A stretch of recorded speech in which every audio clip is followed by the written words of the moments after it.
పట్టుభద్రులకు బాస్టర్గా నిలిచేందుకు రాజకీయాల్లోకి వస్తున్నట్లు ఎమ్మెల్సీ అభ్యర్థి ఆల్పోస్ డాక్టర్ వి నరేందర్ రెడ్డి అన్నారు. సిద్దిపేట జిల్లా గజ్వేల్లో విస్తృతంగా పర్యటించి పలు ప్రైవేట్ ప్రభుత్వ కళాశాల బృందాలతో సమావేశం నిర్వహించారు. ఈ సందర్భంగా మాట్లాడుతూ నిరుద్యోగ సమస్యలపై నిరంతరం పోరాడతామని తెలిపారు. తెలంగాణ రాష్ట్రంలో ఉన్న నిరుద్యోగులకు బాస్టర్గా నిలిచేందుకు రానున్న పట్టభద్రుల ఎన్నికల్లో పోటీ చేస్తున్నట్లు, కరీంనగర్, ఆదిలాబాద్, నిజామాబాద్, మెదక్ పట్టభద్రుల ఎన్నికల్లో ఎమ్మెల్సీగా పోటీ చేస్తున్నట్లు పేర్కొన్నారు. ఉద్దేశంగా సేవ చేయాలన్న మరి ఏకైక లక్ష్యంతో రాబోయే గ్రాడ్యుయేట్ ఎమ్మెల్సీ ఎన్నికల్లో పోటీ చేయడానికి నిర్ణయం తీసుకోవడం జరిగింది. మరి పట్టభద్రులందరూ కూడా దీని సువర్ణ అవకాశాన్ని ఉపయోగించుకొని నవంబర్ 6 లోగా ఎన్రోల్మెంట్ చేసుకోవాల్సిందిగా కోరుతున్నాం. ముఖ్యంగా ఈ రోజు ఇక్కడ రావడానికి ముఖ్య ఉద్దేశం ఏంటంటే ఎన్రోల్మెంట్ ప్రక్రియను స్పీడప్ చేయాలి. చాలా మంది పట్టభద్రులకి యాక్చువల్లీ గ్రాడ్యుయేట్ ఎమ్మెల్సీ ఎన్రోల్మెంట్ గురించి తెలియకపోవచ్చు అన్న భావంగా మనం ముందుకు వస్తున్నాం. సో గ్రాడ్యుయేట్ అంటే అందరూ ఉద్యోగులు, నిరుద్యోగులు, ఉద్యోగులలో కూడా ఈవెన్ ప్రైవేట్ ఉద్యోగులు అనుకున్న డాక్టర్స్, ఇంజనీర్స్, మనం డిగ్రీ చదివిన ప్రతి వాళ్ళు కూడా దీనికి అర్హులు. మరి లాస్ట్ ఇయర్ ఆల్రెడీ నాకు ఓటు హక్కు ఉంది అన్న వాళ్ళు కూడా మళ్ళీ ఫ్రెష్ గా ఎన్రోల్ చేసుకోవాల్సిన అవసరం ఉంది. 2021 మరియు దానికంటే ముందు డిగ్రీ పూర్తి చేసుకున్న వాళ్ళందరూ కూడా దీనికి అర్హులు.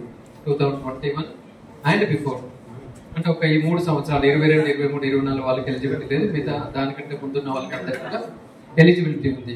సో దీనికి మనకు కావాల్సింది ఏంటంటే ఒక ఆధార్ కార్డు జిరాక్స్, తర్వాత degree memo or professional certificate Xerox, ఒక కలర్ ఫోటోగ్రాఫ్. తర్వాత ఇది ఏం చేయాలంటే ఎవరైనా కూడా సిస్టమ్ ఉండి ఇంటర్నెట్ ఉన్న వాళ్ళు మనం ఆన్లైన్ లో మనమే అప్లై చేసుకోవచ్చు. అప్లై చేసిన తర్వాత సబ్మిట్ చేసిన తర్వాత ఒక నంబర్ వస్తుంది. ఆ నంబర్ ని ఫామ్ మీద వేసి ఈ 2 జిరాక్స్ కాపీలను అటెస్టేషన్, గెస్టెడ్ ఆఫీసర్ సిగ్నేచర్స్ అయితే అటెస్టేషన్ చేపించి దీన్ని మనం ఎంఆర్ఓ ఆఫీస్ లో, కన్సర్న్ ఎంఆర్ఓ ఆఫీస్ లో సబ్మిట్ చేయాలి. వాళ్ళు తరువాత స్క్రూటినీ చేసిన తర్వాత మరి దీన్ని రిజెక్ట్ చేయడం, అప్రూవ్ చేయడం అనేది ఒక స్క్రూటినీ కమిటీ ద్వారా జరుగుతుంది. కాబట్టి దయచేసి పట్టభద్రులందరూ కూడా మన నవంబర్ 6 తర్వాత అయ్యో నేను ఓటు వేయలేకపోతున్నాను అని బాధపడకంటే నవంబర్ 6 లోగా అందరూ పట్టభద్రులు, లక్షలాది మంది పట్టభద్రులు ఈ 4 జిల్లాల్లో ఉన్నారు.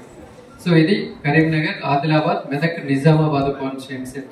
మరి లక్షలాది మంది పట్టభద్రుల్లో లాస్ట్ ఇయర్ చూసుకున్నట్లయితే, లాస్ట్ టైం చూసుకున్నట్లయితే ఓన్లీ 1,97,000 మంది మాత్రమే ఎన్రోల్ చేసుకున్నారు. అండ్ 107,000 మంది ఓటింగ్ లో పాల్గొన్నారు. ఇది మనం చాలా తక్కువ అని భావించవచ్చు. కాబట్టి ఈసారి ఎక్కువ సంఖ్యలో ఎన్రోల్మెంట్ చేయించాలనే ఉద్దేశంతో మేము పలు జిల్లాల్లో కూడా పర్యటన చేస్తున్నాం. ఈ రోజు ఇక్కడ గజ్వేల్లో కూడా మరి డాక్టర్స్ ని, తర్వాత అడ్వకేట్స్ ని, తర్వాత ఎంప్లాయీస్ ని, అన్ఎంప్లాయీస్ ని చాలా మందిని, సుమారుగా ఒక 2,000 మందిని ఈ రోజు మీట్ చేయడం జరిగింది.